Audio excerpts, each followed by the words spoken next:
الله أكبر. ቢላል ኢብኑ ረባህ ረዲየላሁ አንሁ። ይህ የቀልብ ዶክተር ድምፅ ነው። አልሐምዱሊላህ። ታካሚዎቻችን የሚድኑ በእኛ ኃይል እንዳይመስሎት፣ በአላህ ኃይል ብቻና ብቻ ነው።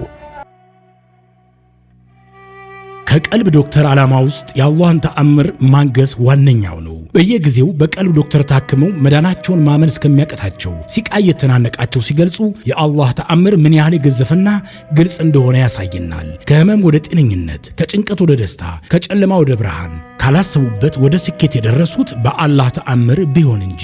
ልብ ለአላህ እጅ የሰጠና የተናነሰ ሲሆን ግልጽ ይሆናል። አላህም እንዲህ ይለናል፣ አላህን ትገነዘቡና በእርሱ ታምኑ ዘንድ በችሎታው ላይ ያስረጅ የሆኑ ግልጽ ተአምራቶችን ያሳያቸዋል። አልበቀራ። ኑ ባላህ ቃል ያላህን ተአምር እናግስ። ሕክምና ማግኘት ሲፈልጉ ይሄንን ሊንክ ይጫኑ።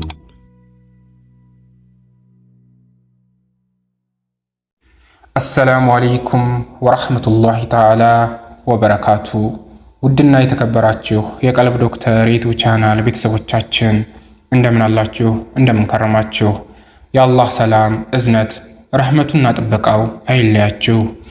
እነሆ ዛሬ ደግሞ በአላህ ፍቃድ ከባለፈው ሳምንት የቀጠለው የታላቁ ሰሃባ ቢላል ኢብኑ ረባህ ረዲየላሁ አንሁን ታሪክ ክፍል 2ን ይዘንላችሁ ቀርበናል። ምናልባትም የሁለቱም የህይወት ፍጻሜ ቀርቦ ይሆናል። ውጊያው ተጀመረ። ሙስሊሞች አላሁ አክበር አሃድ አሃድ ሲሉ ይሰማል። ኡመያ ይህን ቃል በሚገባ ያስታውሰዋል።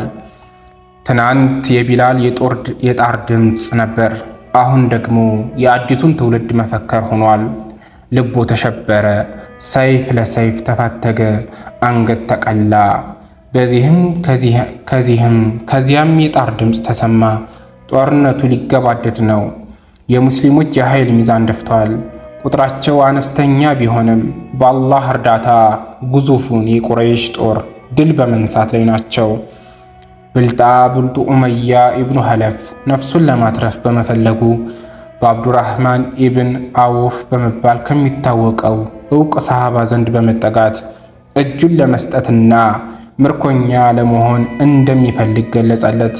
አብዱራህማንም ጥያቄውን በመቀበል ምርኮኞች ወደ ተሰበሰቡበት ቦታ እየወሰደው ሳለ ቢላል ጋር ፊት ለፊት ተገናኙ። በከፍተኛ ድምፅ የክህደት መሪ የሆነው የኡመያ ኢብኑ ሐለፍ እርሱ ነፃ ከወጣ እኔ ነፃ አልሆን በማለት ቁጭቱን አሰማ። ሰይፉን ወደ እርሱ በማቀናትም አንገቱን በጥሶ ሊጥለው ሲዘጋጅ አብዱራህማን ኢብኑ አውፍ ቢላል ሆይ ይህ ሰው ምርኮኛዬ ነው አለው። ቢላልም ጦርነቱን አላቆመም። ፍልሚያው ተጧጥፏል። በዚህ ሁኔታ ላይ እያለ ምርኮኛዬ ነው ትላለህ አለው። በመቀጠልም ከጥቂት ደቂቃዎች በፊት ሰይፉ በሙስሊሞች ደም የተዘፈቀውን ግለሰብ ምርኮኛዬ ነው ብለህ ልታድነው ትከጅላለህ አለው። ቢላል ወንድሙን አብዱራህማን ኢብኑ አውፍ ለብቻው መርታት እንደተሳነው በመገንዘቡ እናንተ የአላህ ዲን አጋዦች፣ ያ አንሳር አላህ፣ የክህደት መሪ የሆነው ኡመያ ኢብኑ ሐለፍ እዚህ ይገኛል። ዛሬ ነፃ ከወጣ እኔ ነፃ እንደወጣ አልሻም በማለት አስተጋባ። ሙስሊሞች ኡመያንና አብሮት ከጦርነቱ የተሰለፈውን ልጁን ከበቧቸው። አብዱራህማን ቦታ ለቀቀ። ቢላል ኡመያን በተጠማ ሰይፍ ከተፈው። አሃድ አሃድ የሚለውን መፈከሩን አሰማ። በእርግጥ ቢላል አላህን የሚፈራና ሩህሩህ ነው። በኢስላም ላይ ከፍተኛ በደል የፈጸመውንና እርሱንም ኢሰባዊ ድርጊት የፈጸመበትን ኡመያ ኢብን ሐለፍን ግን ሊያዝንለት ይገባ ነበር ማለት አያስደፍርም፣ አንደፍርምም።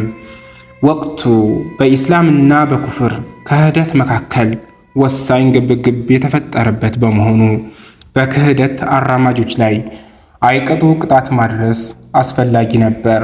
ቢላልም ከዚህ አኳያ ነበር ኡመያ በወቅቱ ነፃ መውጣት የማይገባው መሆኑን የወሰነው። ቀናትን ወልደው ዓመታት አለፉ። ነቢዩ ሙሐመድ ሰለላሁ ዐለይሂ ወሰለም ወደ መካ ተመለሱ።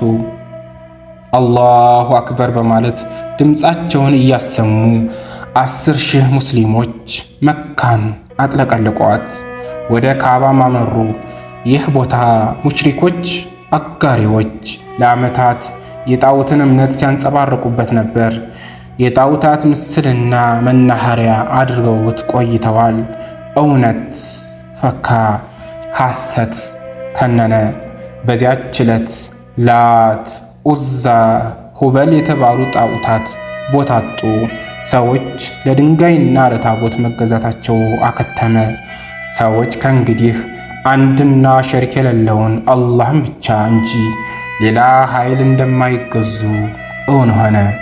ነቢዩ ሙሐመድም ሰለላሁ ዐለይሂ ወሰለም መካ ሲገቡ እንደ ማንኛውም መሪ ሆታና እልልታ አልነበረም። ይልቁንም አንገታቸውን ደፍተው በከፍተኛ ድብብታ ነበር። ከጎናቸው ቢላል አለ። በካዕባ እና አናት ላይ በመውጣትም በከፍተኛ ድምፅ አዛን ጥሪ እንዲያሰማ አዘዙት። በታላቅ ቦታና አጋጣሚ የሀበሻው ቢላል አዛን አሰማ።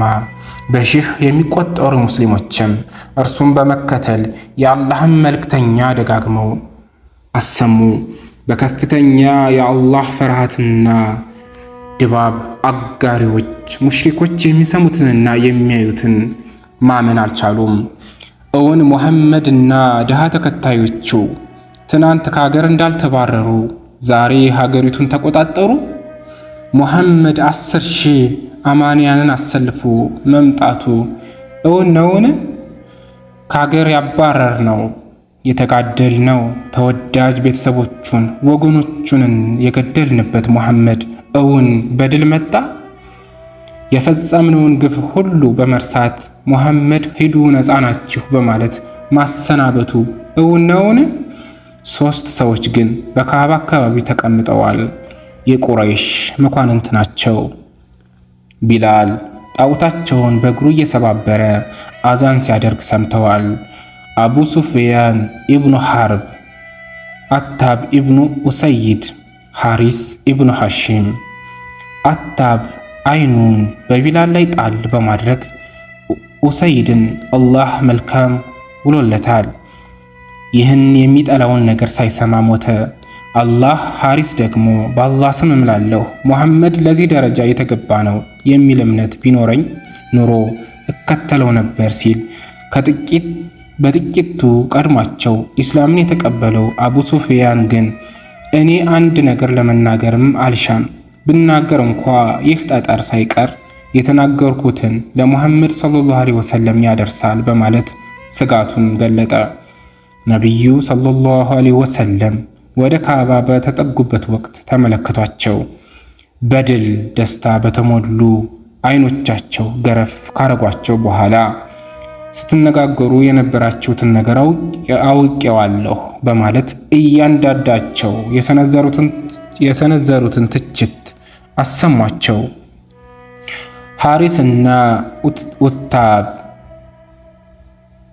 ድምፃቸውን ከፍ በማድረግ አንተ የአላህ መልእክተኛ ነህ በማለት መስለማቸውን አሳወቁ። አንድም ሰው ያልሰማ በመሆኑ ሶስተኛው ወገን ያልነውን ነገረህ በማለት አንደፍርም ስለ ቢላል ያላቸውን አመለካከትም ቀየሩ። ነቢዩ ሙሐመድ ሰለላሁ ዐለይሂ ወሰለም መካ እንደገቡ የተናገሩትን አዋጅም ተግባራዊ ማድረግ እንዳለባቸው አመኑ። ታላቁ ነቢይ ሰለላሁ ዐለይሂ ወሰለም መካ በገቡበት ወቅት ይህንን ታሪካዊ ንግግር አድርገዋል። ሕዝበ ቁረይሽ ሆይ አላህ ከእናንተና የጃህልያን ደካማ አመለካከትና በአባት በቅድመ አያት መኩራራትን አስወግዷል። ሰዎች ሁሉ የመነጩት ከአደም ነው። አደም ደግሞ የተነሳው ከአፈር ነው። ቢላል ከነቢዩ ሰለላሁ ዐለይሂ ወሰለም ጎን ሳይነጠል ኑሮውን መግፋቱን ቀጠለ። እርሳቸው በተገኙበት ዘመቻ ሁሉ ተሰልፏል። ለሶላት አዛን ያደርጋል። ከብርሃን ወደ ጨለማ፣ ከባርነት ወደ ነፃነት ያወጣውን ታላቅ ዲን አርማ ያስተጋባል። ቢላል ከነቢዩ ሙሐመድ ሰለላሁ ዐለይሂ ወሰለም ጋር ያለው ቀረቤታ ከጊዜ ወደ ጊዜ እያደገ በመምጣቱ መልእክተኛው ሰለላሁ ዐለይሂ ወሰለም የጀነት ሰው እያሉ ያሞካሹት ነበር። እርሱ ግን ትናንት ባሪያ የነበረው ሀበሻ መሆኑን ብቻ ነበር የሚያወሳው። ከዕለታት አንድ ቀን ለራሱና ለወንድሙ ሚስት ለማጨት ወደ አባቶቻቸው ሄደ። እንዲህም አላቸው፣ እኔ ቢላል እባላለሁ፣ ይህ ደግሞ ወንድሜ ነው። ሀበሻዊ ባሪያዎች ነን። በተሳሳተ እምነት ላይ ነበር። አላህ መራን። ባሪያዎች ነበር፣ ነፃ አወጣን። ልጆቻችሁን ከዳራችሁልን አልሐምዱሊላህ እንላለን። ከከለከላችሁን ደግሞ አላሁ አክበር እንላለን። የአላህን ታላቅነት እንድታውቁ እናሳስባለን። ነቢዩ ሙሐመድ ሰለላሁ ዐለይሂ ወሰለም ወደ ተከታዩ ዓለም ከተሻገሩ በኋላ የሙስሊሞች የበላይ ሞግዚት ሆነው የተሸሙት አቡበከር ሲዲቅ ረዲየላሁ አንሁ ነበሩ። ቢላል ወደ መልእክተኛው ሰለላሁ ዐለይሂ ወሰለም ሐሊፋ አስተዳደራዊ ምትክ በመሄድ እንዲህ አላቸው፣ አንተ የአላህ መልእክተኛ ምትክ ሐሊፋ ሆይ፣ እኔ የአላህ መልእክተኛ ሰለላሁ ዐለይሂ ወሰለም ለአንድ አማኝ ብልጫ ያለው ሥራ በአላህ መንገድ ጅሃድ ማድረግ ነው ሲሉ ሰምቻለሁ። አቡበከር ረዲየላሁ አንሁም ቢላል ለመሆኑ የፈለግከው ነገር ምንድን ነው አሉት። ቢላልም እስክሞት ድረስ በፊሰቢልላህ ላይ ለመሳተፍ ሻለሁ አለ። አቡበከርም ረዲየላሁ አንሁ ማን አዛን ያደርግልናል አሉ። ቢላልም እኔ ከአላህ መልእክተኛ ሰለላሁ ዐለይሂ ወሰለም በኋላ ለማንም ቢሆን አዛን አላደርግም አለ፣ አይኖቹ እያነቡ። አቡበከር ረዲየላሁ አንሁ ቢላል ሆይ እባክህ ከኛ ጋር ቀርተህ አዛን አድራጊያችን ሆን አሉት። ቢላል ግን ቁርጥ አቋሙን አሳወቀ። ከባርነት ነፃ ያወጣኸኝ ለአንተ አገልጋይ እንዲሆን ከሆነ ያሻህን መፈጸም ትችላለህ። ነፃ ያወጣኸኝና ለአላህ ከሆነ ግን ለእርሱ ተወኝ። አቡበከር ረዲየላሁ አንሁ ቢላል ሆይ እኔ ነፃ ያወጣውህ ለአላህ ስል ነው አሉት። ከዚህ በኋላ ስላለው የቢላል የህይወት ታሪክ መጽሐፍት የተለየ አቋም ይዘዋል። ከፊሎቹ የአቡበከርን ረዲየላሁ አንሁ ተማጽኖ በመቀበል እሳቸው እስካሉ ድረስ በመዲና ቆይተዋል። ከዚያም በዑመር ረዲየላሁ አንሁ ጊዜ ወደ ሻም ይዛወር ዘንድ ፍቃድ ጠይቆ በሻም መኖር ጀምሯል ሲሉ፣ ሌሎች ደግሞ ከመጀመሪያው ወደ ሻም በመሄድ ባሰበው መስክ በየጊዜው በፊሰቢልላህ የአላህ መንገድ በመታገል በመገኘት ህይወቱን አሳልፏል ይላሉ። ያም ሆነ ይህ ግን ቢላል የመጨረሻ ህይወቱ እንደ ጅማሬ ሁሉ በጂሃድ ለማሳለፍ ችሏል። አዛን ዳግም ለማድረግ ግን አቅም አልነበረውም። አሽሃዱ አላ አነ ሙሐመድን ረሱሉላህ የሚለውን ሐረግ ጮሆ ለማሰማት ሳግ ይተናነቀዋል፣ እንባ ያሸንፈዋል። የነቢዩ ሙሐመድ ሰለላሁ ዐለይሂ ወሰለም ትዝታ በአእምሮ ይቀረጻል፣ ትንፋሽ ያጥረዋል። የመጨረሻ አዛን ያደረገው ዑመር ኢብኑ ኸጣብ ረዲየላሁ አንሁ ለጉብኝት ሻም በገቡበት ወቅት ነበር። የሻም ሰዎች ቢላል አንድ ወቅት ሶላት እንኳ አዛን ያሰማቸው ዘንድ ዑመር ረዲየላሁ አንሁ ግፊት እንዲያደርጉ ጠየቁ። ቢላል ተስማማ፣ አዛን አሰማ። እርሱና በነቢዩ ሰለላሁ ዐለይሂ ወሰለም ዘመን የነበሩ ሰሃባዎች በእንባ ተራጩ።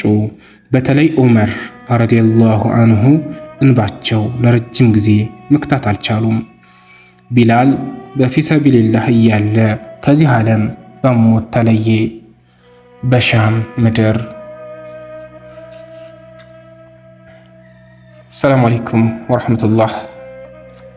የታላቁ ሰሃባ የቢላል ይህንን ይመስል ነበር። ቀጣይ በሌላ የሰሃባ ታሪክ እስከምንገናኝ ወሰላሙ አለይኩም ወራህመቱላሂ ተዓላ ወበረካቱ።